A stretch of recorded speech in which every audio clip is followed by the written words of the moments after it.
Thank you all for being here, since I know you had so much choice, since it was a mandatory meeting. But I did bring dessert, so it's in the back. Hope you saved room. Sorry? No. It's not that kind of meeting. All right, so how many of you have ever seen one of these before? What, clothesline? A clothesline presentation. You ever seen a clothesline presentation? Probably the last one you did.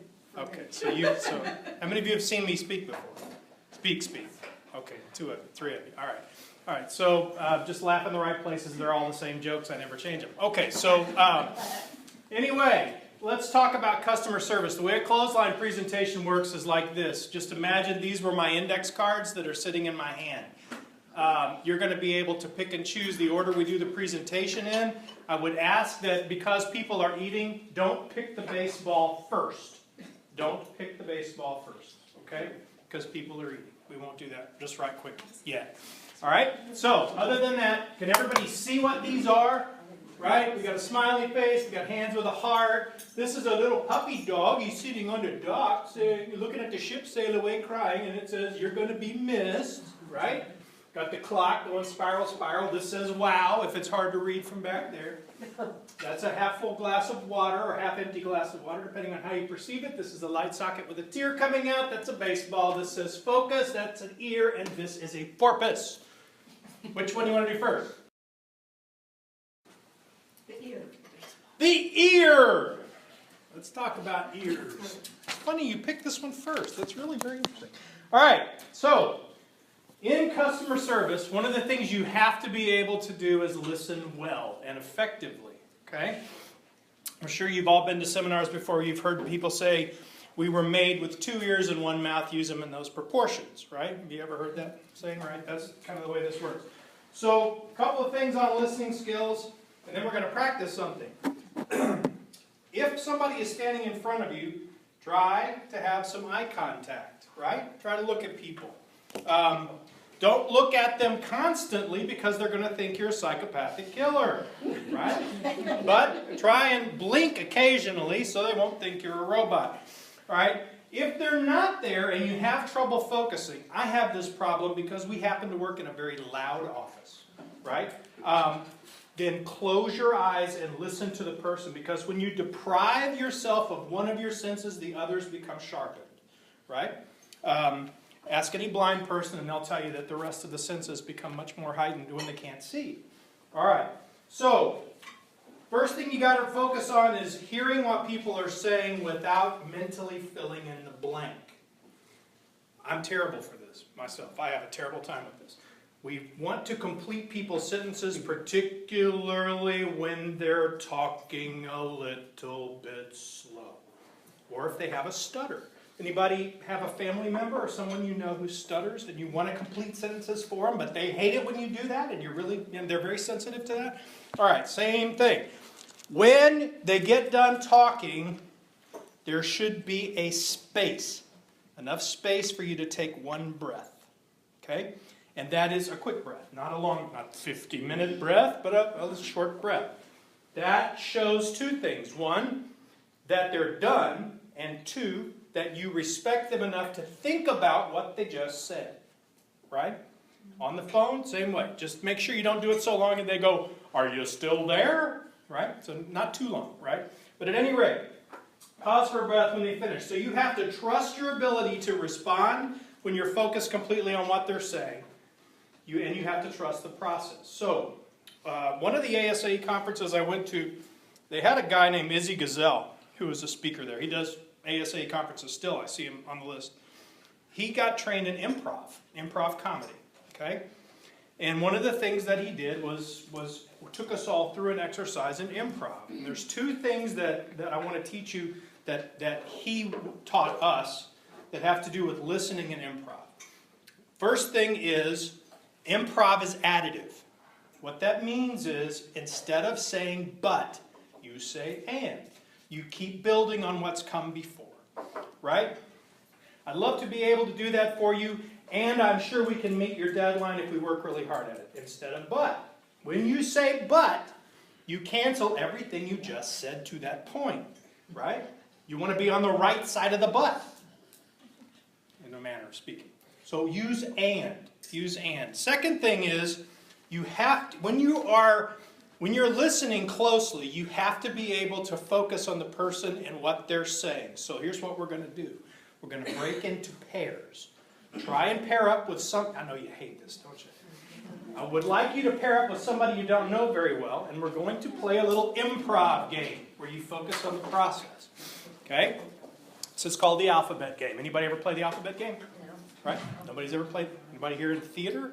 You've never played the alphabet game? All right. So, all right. Jarrell, you and I are going to play the alphabet game. We're going to show them. We're going to go from A through E. All right? This is how this works. Each of us are going to take turns starting the sentence with a letter of the alphabet. And the letters of the alphabet progress in order. All right?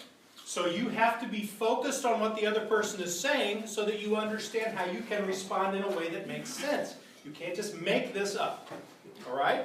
So Jarrell will start with the letter A, and then I would respond with a sentence or a phrase or a question that would start with the letter B. He goes to letter C, letter D, and we keep going back and forth and have a conversation. Right? Everybody get the rules? You understand how this works? You want me to repeat anything?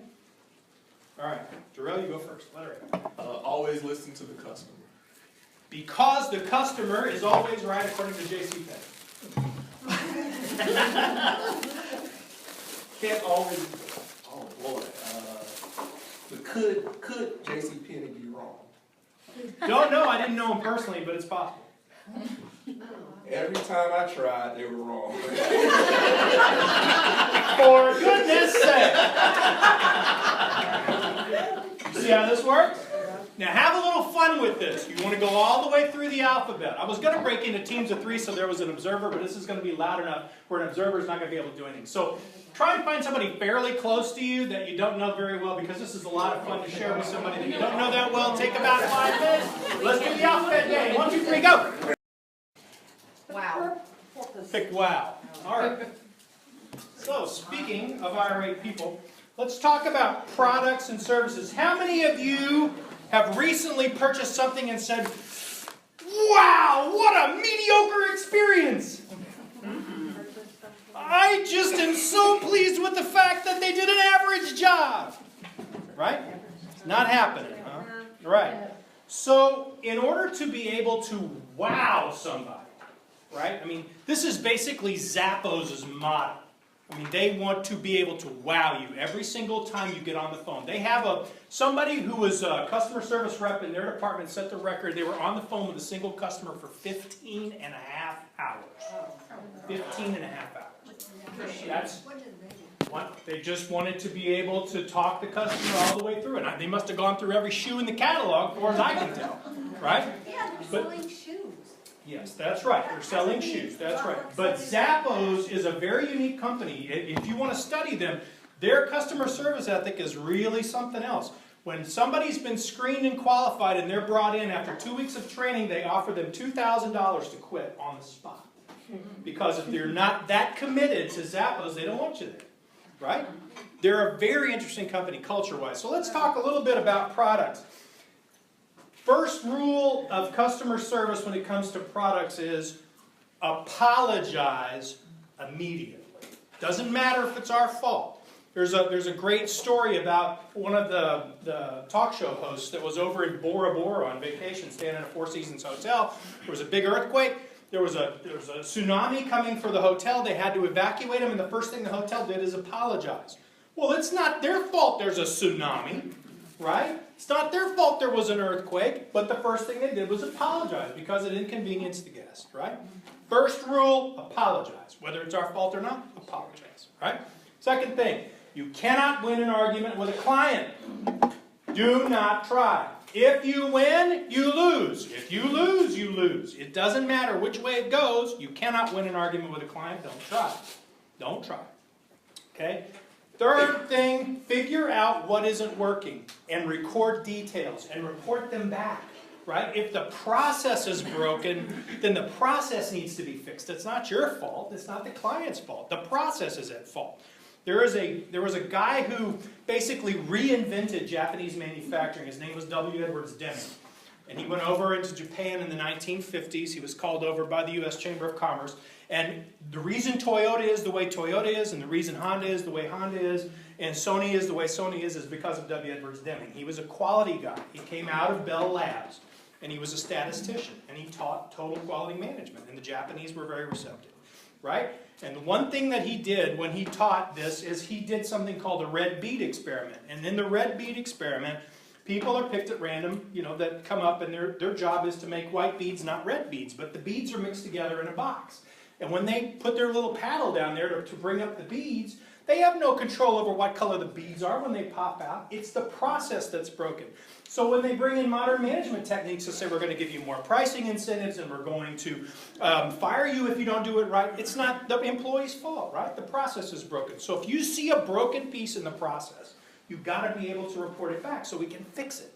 We want to be able to fix these processes. That was the whole purpose of accreditation, was to go through and try and fix some of these processes, right? So, if we have standards like accreditation, and you're confronted with a question, and you know we have a standard, rely on the standard. That's rule number one, right? Rely on the standard. So, if you know that there's a reporting structure that we use, or a proposal, or there's a procedure that we go by, or whatever it is, and that's set in the standard, then go by that.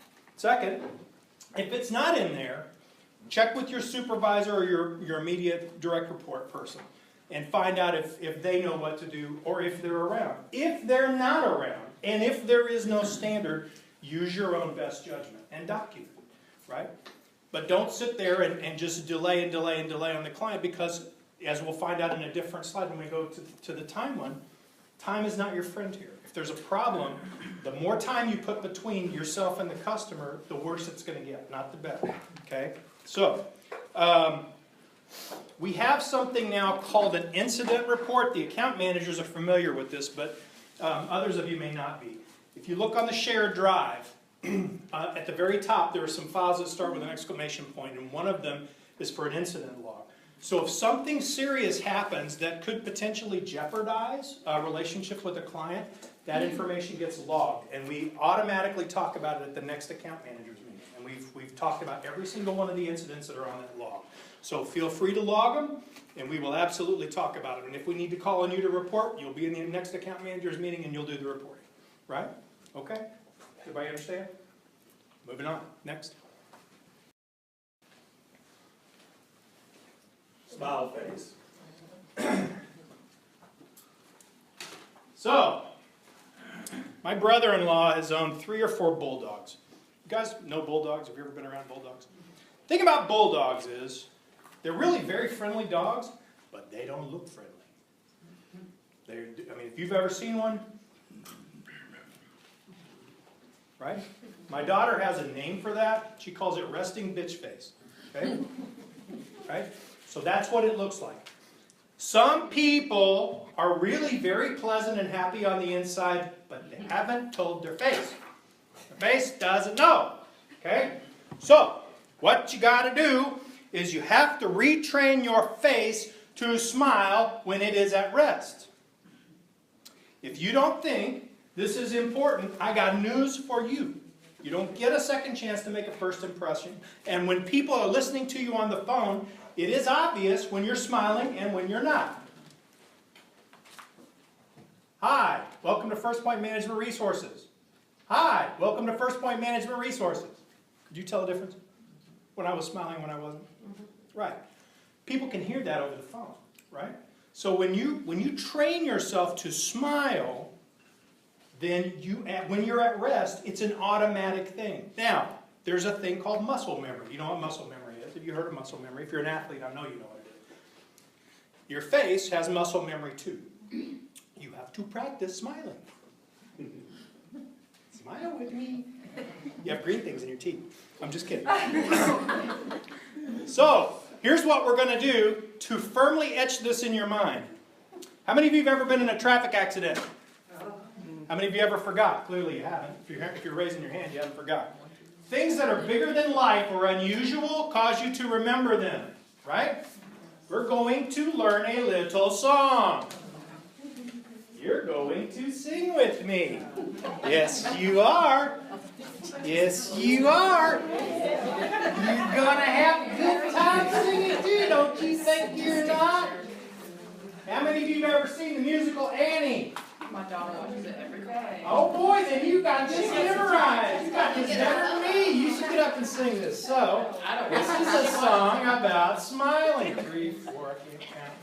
Very good. Oh, yes, we know this song. Oh, yes, we do. So, I'm going to sing it for you, and then we're all going to sing it together. Are you going to do the dance? We could do the dance, actually, if you're feeling particularly peppy. I said, are you going to do that? Am I going to do the dance? No, I don't think you don't want to see me dance. This is, you just ain't. You don't want to watch me dance. All right, so, song goes like this. Hey, hobo man, hey, dapper Dan, you both got your style, but honey, you're never fully dressed without a smile. Your clothes may be Beau Brummely, you stand out a mile, but honey, you're never fully dressed without a smile.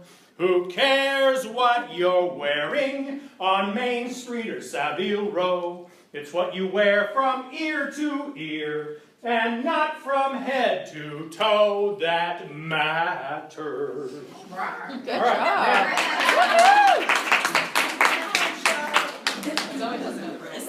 Try the meal, tip your waiters. Be here all week. No, just kidding. All right, so, everybody, I want you to give this your all. You can even do what Annie does. You're never fully dressed without a smile. Give that whole shit, right? Here we go. Ready? Sing it now. I'm going to make you stand up here and sing it with me if I see you're not singing. So you better at least be moving your mouth. Here we go. Hey, ho, man, hey, dapper Dan, you both got your style, but honey, you're never fully dressed without a smile. Your clothes may be Beau Brummely, you stand out a mile, but honey, you're never fully dressed without a smile. Who cares what you're wearing on Main Street or Savile Row? It's what you wear from ear to ear and not from head to toe that matters. Ooh, give yourself a hand. Oh, good. Can Broadway be far behind? I mean, really. Hang on to that because we got to do something with the porpoise later. All right. Next. The porpoise. Let's do the porpoise. All right. What makes the So- porpoise and not a dolphin? Yeah. How do you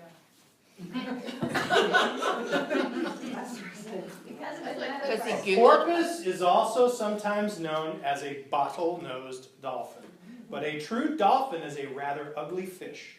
If you've ever seen a submariner, they have a little thing like the wings are for a pilot, only they're a dolphin. They have a flat nose, big vicious teeth, and they're really an ugly fish. A porpoise, on the other hand, is very kind and sweet. Like, they call him Flipper, Flipper, do-do-do-do-do. Right? Only old people will get that. All right, so, porpoise. You ready? Ready. This is a dad joke. What's your purpose for being here? Yeah? Right. Why are you here? If you are going to be able to serve other people, you got to know how to answer that question. And I mean really answer it. So, go here with me. Jim, what's your purpose? Oh, I'm the Director of Operations and Business Development. 999, wrong answer, wrong answer. That's your title, 99. Right? That's a title. Your title is not your purpose. Your title is not your purpose. Right? Akin, Jim, why are you here? I'm here because I go sell things and bring clients in and I administrate. 99999, wrong answer. That is your function. That is not your purpose. Jim, why are you here? I am here to serve every one of you in such a way that you serve clients so that they'll tell other people who will become naturally attracted to us because of the reputation that we extend. That's my purpose, right? What's your purpose? What's your purpose? Penny! To leave the clients that I serve better than they came in. Okay, good. Everybody's purpose is different, okay? Or your porpoise, I should say. Now here's what I want you to do. I want you to think about this. Talk to somebody else at your table if you want. Take 5 minutes. And then write your purpose under your porpoise. And then you can color your porpoise later if you want to color the porpoise. Tell me. The spiral thing. That would be time. Let's talk about time. One of the key aspects of service is timeliness. Timeliness. Now, here's the thing that's a little bit unfair. Timeliness is not determined by you. Timeliness is determined by the client. When you're stuck in rush hour traffic, it is no comfort to you, I know, to know that the highway department person says that 45 minutes is a perfectly acceptable period of time to be stuck in traffic before it clears. Right? That's no comfort to you at all, no matter how much science they have to support that. So, clients determine what timeliness means. So, the faster you can respond, the less problems you're going to have. Delay compounds problems. When you are in an environment like most of us are here, where you have multiple things coming at you all the time, every day, okay, you have to do something called triage. Those of you who have medical accounts, tell me what triage is. What's triage? Take care of the Treat worst. the worst first. The worst first, yes. What's worst? What's worst? In our world, in the medical world. No, in terms of association management, you know, it's the reason I ask that question is this. You know, they say that experience, good judgment comes from experience, and experience comes from bad judgment. So we're going to try to identify for you, if you don't have it firmly fixed in your mind, how to triage. So what's the very first thing that you're going to deal with? The very first thing. Somebody's losing their job because their credentials are not accepted. So let's put that in a little bit broader category because it's going to be a little bit subjective. The ones calling and complaining. Okay, so A leader or board member Got issue. okay, leaders and board members. Wow, you guys have hardcore clients. You have to bail the president out of jail. Holy crap! Okay, And you know who to do it. that's right. PR incident. PR incident. Okay, Benny. Sometimes it's something that affects a larger group of people, although sometimes the board members hold more weight than. But to me, it's always been like, the convention is fixed. You can't plan the convention to do stuff after it's over. So you have a fixed date that you can't move because it's going to affect so many people. Absolutely right. Yeah, it's a fixed deadline that does not move is absolutely an emergency. All right, look over there. I wrote something down for you that if you haven't read the book, and Holly is reading this book, I know. It's in my office if anybody needs it. Stephen Covey wrote The 7 Habits of Highly Effective People. Oh, that's Right? in my library. Yep. So, what he says is this. When you go to prioritize, he breaks things down into quadrants. Can you see that from where you are? Can you? Not well. All right. So, it's like a big plus sign with boxes around it. So you got 4 boxes. So in the upper left-hand corner, he calls that quadrant 1. Urgent and important. Okay? Urgent and important. In short, those are emergencies. Bailing the president out of jail. Okay? That's urgent and important. Quadrant 1 is unavoidable. You have to deal with quadrant 1. You don't have a choice. Okay? Quadrant 2 is important but not urgent. According to Covey, the more effectively you work in quadrant 2, the less you have to work in quadrant 1. Okay? So if you're planning ahead, you focus on quadrant 2 activities, which are important but not urgent, so that you don't have emergencies that are generated that trip you into quadrant 1. Okay? Quadrant 3 are things that are urgent but not important. Give me an example of that because it's a little hard to wrap your brain around. How about a ringing telephone? You don't know if it's a salesperson trying to sell you hotels, or it's a president calling with his one phone call saying, bail me out of jail. right? You don't know. It's yet to be determined, right? It's urgent, but we don't know if it's important or not, okay? Quadrant 4 is chewing gum for the mind. Not important, not urgent. In other words, Facebook. Just kidding, just kidding. I know social media is important. All right. Any Infinity app, all right? So not important, not urgent is stuff that you should jettison every chance you get unless you're on a break and you just have to get away, okay? So that's how Covey recommends prioritization. So when you triage, that would be a guideline, not the only one by any means, but that's something you can look at. If you're interested in exploring in more depth, the book is called 7 Habits of Highly Effective People. What's next? Is anyone still eating? Oh, you won't go baseball. Huh? I want to go yard. Let's go. Let's go, baby. All right. Now, we're going to do a little thing. I want you to stand up and I want you to leave a little bit of space between you and your neighbors. All right? This will only take a second and it doesn't involve too strenuous exercise, okay? So, this is what I want you to do. I want you to get in your batter stance. All right? I'm going to say 1, 2, 3, go. When I say go, I want you to swing, okay? When you swing, I want you to mentally measure the amount of time it takes you to swing. Everybody got it? So, I'm going to say 1, 2, 3, go. You're going to swing, and I want you to mentally measure the amount of time it takes you to swing. Okay? Here we go. 1, 2, 3, go. How long?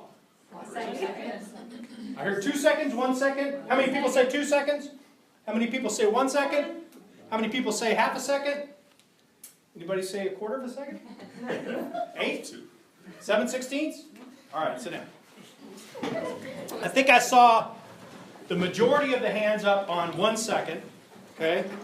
Now, I'm going to give you the benefit of the doubt. When I used to do this program or something a lot like this for restaurant people, I would usually get an answer that said a half a second. Okay? That's usually the answer I got. So my math is computed for a half a second. Let me tell you what was going on there. So, you are facing a Major League Baseball pitcher. Nolan Ryan was the example I used to use. I don't know who they are anymore because I don't follow baseball. But let's just say, okay, and he's throwing a 100-mile-an-hour fastball. Okay? 100-mile-an-hour fastball. 100-mile-an-hour fastball will go 5,280 feet times 100 miles in an hour. That's 528,800 feet in 1 hour. So when you divide that back by 3,600 seconds, which is the number of seconds there are in an hour, that means that ball will travel 146 feet a second. Okay? 146 feet a second divided by 2 is 73 feet, 3/10 of an inch. Right? What is the distance between pitcher's mound and home plate on a major league park? 60. 60 feet, 6 inches. Nice though. Most people say 90 feet. That's the distance between the bases. 60 feet, 6 inches. Right. In baseball terminology, they have a name for this. It's called strike one. Okay? The ball's going faster than the batter can swing. Right? What this means is when you are a major league batter, you have to anticipate the speed and path of the ball based on subconscious signals that you've learned to perceive after hours and hours and hours of practice.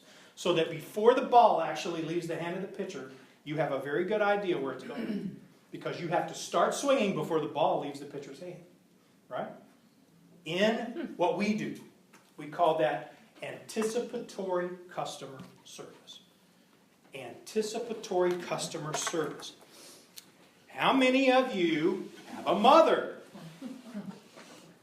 No, some of you don't have a mother. Yeah. When you were growing up, didn't you find it fascinating how things magically appeared? Like laundry and food, and your bed got made, and trash was taken out. Wasn't that amazing? That's called...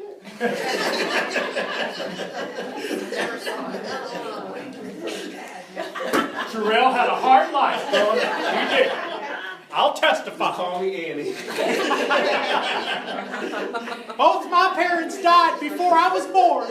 All right, so anticipatory customer service. All right, so Moms are great for this because they anticipate what you're going to need because they know this, right? They know what you're going to need, so it's there before you have to ask for it. That's exactly what we need to be doing with our clients. Clients are getting more and more fickle.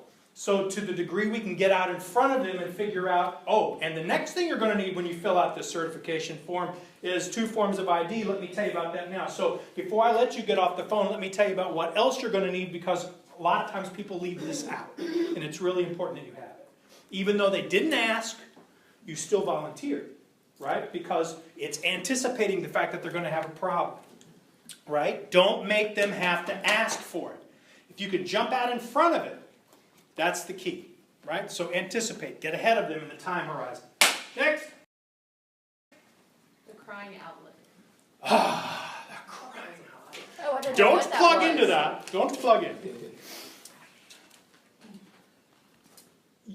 Everyone who deals with customers in any level other than absolute order-taking, robotic type interactions is required to emotionally interact with a customer. Right? You have to connect emotionally with the customer. If you are honest with yourself and you think about things you buy or services you buy, you will realize that you buy everything for emotional reasons and then justify it with your mind. Okay? So the last car you bought because you were emotionally connected either with the person who sold it to you or with the car itself, or the dealership, or your dad worked there, your mom worked, whatever. You know, there was an emotional connection there somewhere, and then you justified it by saying, well, it gets great gas mileage, or, well, it matches my purse, right? Whatever, right? Okay, so there was an emotional connection. You've got to be able to connect emotionally with a customer. Now, this is not as easy as you think. It's so much easier to connect on a rational level, intellectually with somebody, because nothing is at risk. Nothing is at risk. You're not risking anything. You know? Can you help me? I would be delighted to help you. How can I serve you today, please? Right? I mean, there's nothing at risk. When you have to emotionally connect with somebody, then things are at risk. People are upset. You have to calm them. People are too excited and they're about to make a bad decision. You have to inform them that there are other things at risk here. Penny's got this going on right now with ISP.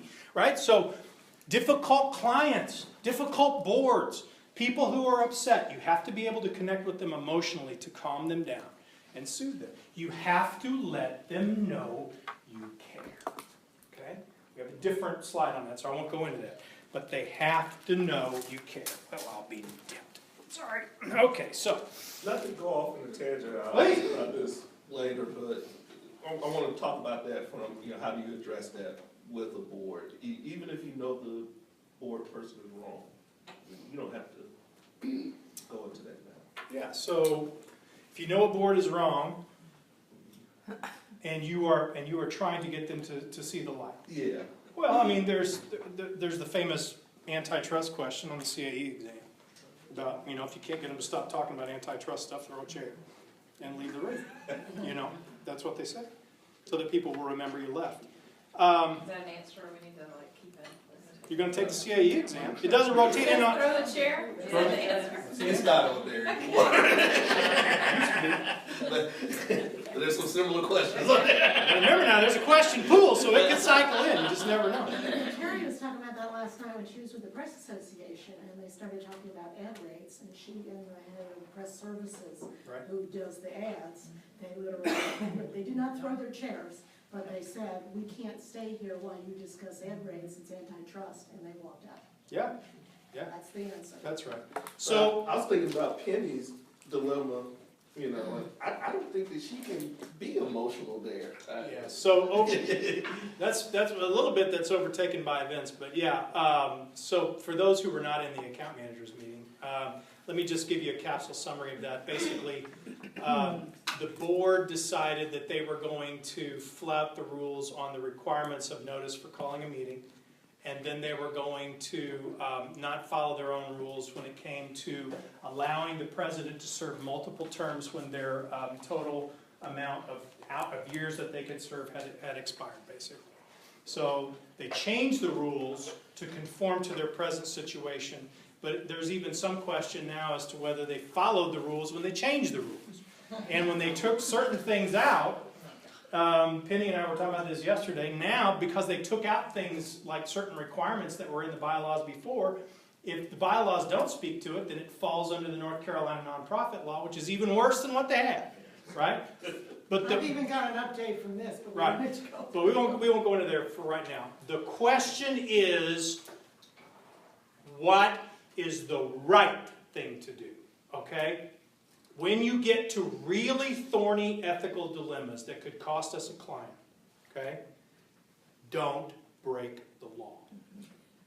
Don't break the law. You don't look good in pinstripes or orange. Don't break the law. Okay? That's number one.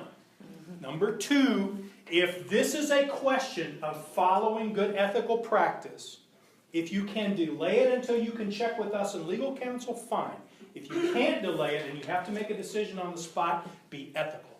Follow ethical standards, right? Even if it costs us a client, you've got to follow ethical standards, right? I mean, don't break the law, be ethical. Take the high road. That is defensible. Taking the high road is always defensible. Stepping down this slippery slope into picking favorites on a board or siding with the president against other key members of the board and then it blowing up in the face and the president getting removed. It never works. So there's always going to be some hidden thing you didn't know about that's not going to allow you to anticipate every situation that could occur. So the best thing to do, I mean, it's like Abraham Lincoln once said, right? Always, or Mark Twain, I think it was Mark Twain.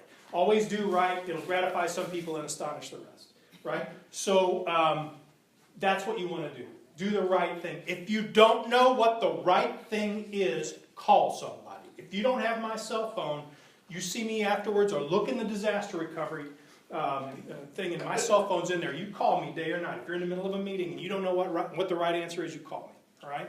I'll do my best. I don't know what they all are either, but I'll do my best. Did that help? Yeah. All right. So, let's see. Shared understanding, that's what we're shooting for. All right, let's hurry up, we'll run out of time. Next. Water? This one? Yeah. Who said that? Oh, bless you. Thank you so much.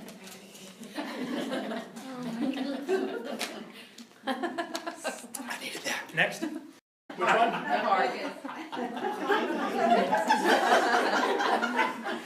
All right. Care. You've got to care. If there is one thing in customer service that you've got to do, you've got to care. Right? Heard Zig Ziglar speak one time, and he said something that's always stuck with me. I know he didn't invent it, but it has stuck with me ever since, and I attribute it to him. People don't care how much you know until they know how much you care. Right? You've got to demonstrate to people you truly care about their well-being. Right? So, caring is about making other people's well-being equal to or greater than your own. Servant leadership, which is a form of leadership that I like to practice, is about making other people's welfare greater than your own. Okay? So the only reason I'm here is to serve you. And if you don't feel that way, I need to know about it. Right? Because that's a failure on my part. Okay? Here's what I would suggest that you do. If you haven't investigated the religions and philosophies of the world, you will find something common to every single one of them.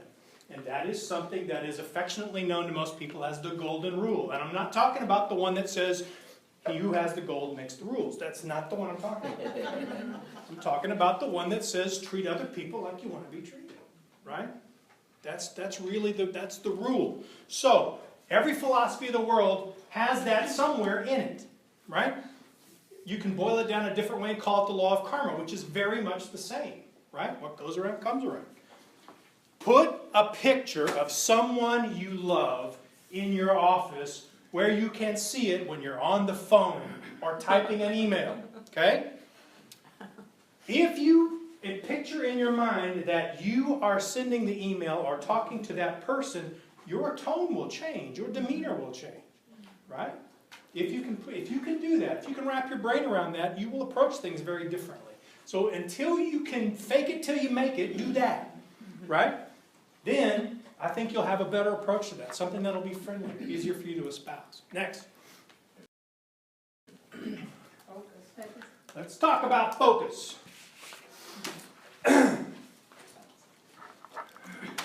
I haven't seen anybody with their phone here. I'm so pleased to see that, because typically in meetings I see people with their phone, right? So, this is what I'd like to tell. What? Did I miss? I'm not. Don't say any words. Don't bust my bubble. I don't want to hear it. I don't want to hear it. All right. Now, people think that focus comes from zeroing down on something and nothing else. That's actually not where focus comes from. Focus comes from taking things away. Right? Focus is reductive. So this is what I want you to do. You know, in the well, We're gonna get you a little one. it's I'm gonna okay. get this little librarian necklace. That's right. I need one of those. I want you to back. Laura will remember this. I know. Back in the day when we used wax. Thanks. You'll remember. When we used waxers and art books, there was something that people used to use called L's. L's, right? And what L's were for is isolating a piece of art so that you could cut it out of the context it was in and put it somewhere else where you wanted it to be. You can make L's with your hand and it goes like this. Take an L and an L, right? Do this. Take an L and an L. Flip this L this way and this one this way. Put it like this and look through. You can isolate things that way. See? Things look different when you isolate them. Holy cow. Right? So, when you isolate things, focus comes from taking stuff away. Boards don't get this. Okay? Boards don't get this. You might want to translate from millennials, cropping. Cropping. That's funny. Gold star. Friends, Romans, country. All right. So, boards don't get this. What they do is additive. They're like, we need to innovate. We need to add things on. So if you're going to do this successfully and manage a board this way, have a list of things, and for everything they want to put on the board, something's coming off. Make sure they understand something's got to come off. Or we need to increase the scope. That's one of the ways we manage scope, is to say, you can substitute items, it's perfectly fine. But if you keep adding things on, it's going to take us more time to do them. That equals money, right? So that conversation needs to be had with the board. So I want to teach you two very quick techniques. First, I want you to sit with your feet flat on the ground, back straight. If you are in the middle of getting yelled at or whatever, and that's done and you're wrecked for at least the next half an hour, I want you to understand how to reset yourself, okay? I'm going to teach you two techniques. First one is this. Put your hands on your knees, sit up straight, close your eyes. You're going to feel your breath through your nose into your lungs. So you're going to breathe in, hold it, and then breathe out slowly through your mouth. Second time, in, really deep. Hold it, breathe out through your mouth. One more time. In slowly. Deep. Hold it. Out one more time. That only took 15 seconds. Open your eyes. That only took 15 seconds, but you can already feel yourself calming down, can't you? From just doing that. If you'll do that, you can reset things. Now here's the second technique. This is called the Grateful Flow. It's from a book called The Tools. There are 5 tools. I'm only going to talk about this one. It's called Grateful Flow. If you are in a situation where you are in the weeds, mentally in the weeds, right? Things are not going well. You do not have the right attitude. Things are bad, okay? You need to just turn away from what you got going on and think in detail. Spend at least 1 minute. Think of 5 things you are grateful for. 5 things, okay? Family, work, nature, food, doesn't matter. 5 things, any 5 things. Focus on those though, in detail. Be grateful for those.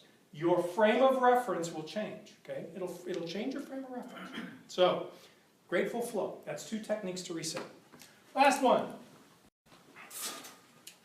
Almost on time. The last thing you got to do. There it is. Okay, give me just a minute here.